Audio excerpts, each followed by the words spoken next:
Thank you, Mr Speaker. It's my pleasure to take a bill on the call on the Crimes Amendment Bill number 2 in its third reading. And I think it's good to see that the parties in this House, the majority of them, are supporting this bill. I think this is a bill that will certainly make a difference in our most vulnerable people, in our most vulnerable adults, and our young children's lives. It's disappointing to see that the Green Party can't support this bill. And I really have problems understanding what part of this bill that they don't like in terms of protecting our most vulnerable from abuse and neglect. I'd like to thank the officials who worked on this bill in our Select Committee.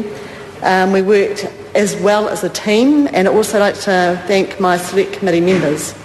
We don't normally get bills like this in our Select Committee, but we are a Select Committee with an absolutely huge heart, and we have, as you'd expect from a Social Services Select Committee, we have the interest of the vulnerable always at the forefront of what we are doing at our Select Committee, and I think we asked the right questions and we held the officials to account when we didn't either understand what we were being told or that we disagreed with some of the reasons that we were giving, and we challenged them and we sent them back and back and back again. And I think that shows you as a Select Committee that we took this very seriously and that actually we think we've put together a piece of legislation which will protect our most vulnerable.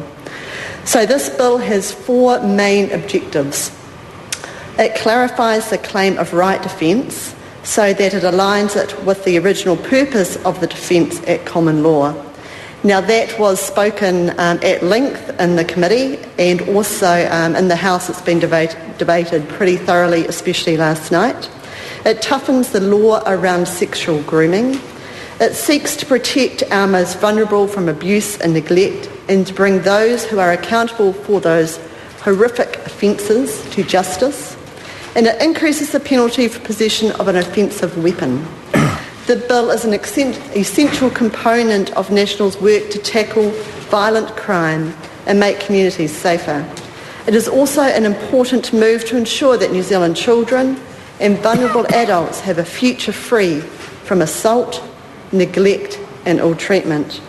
Throughout the debate, we have heard how New Zealand has one of the worst instances of child neglect and abuse in the OECD.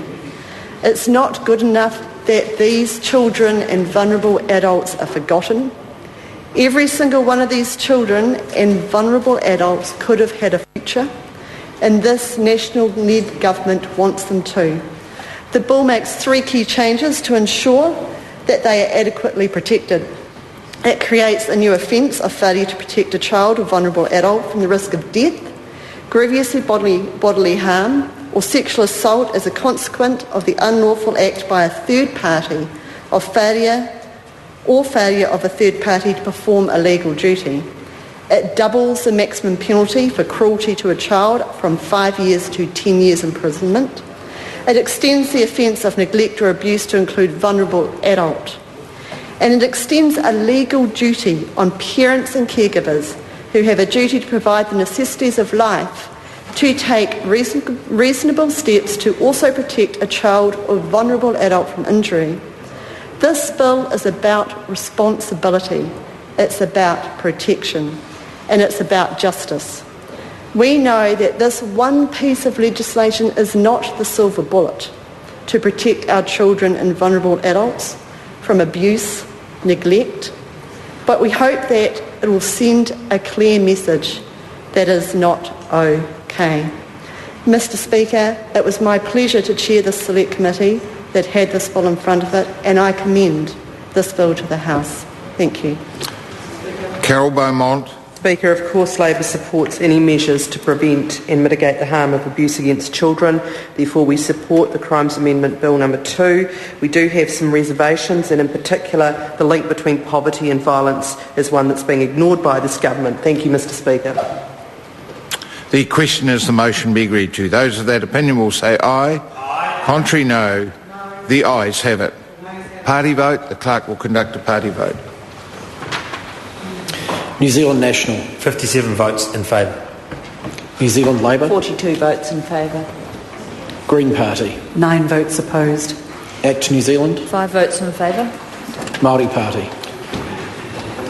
Toko toru e whakaiana.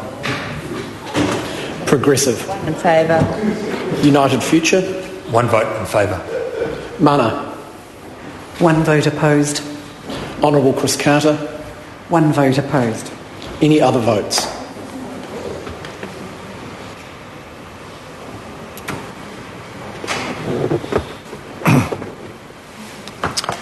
The ayes are 109, the noes are 11. The motion is agreed to.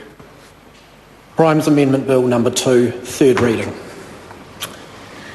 The time has come for the House to adjourn, so the House will stand adjourned until 2 p.m. on Tuesday the 27th of September in the year of 2000.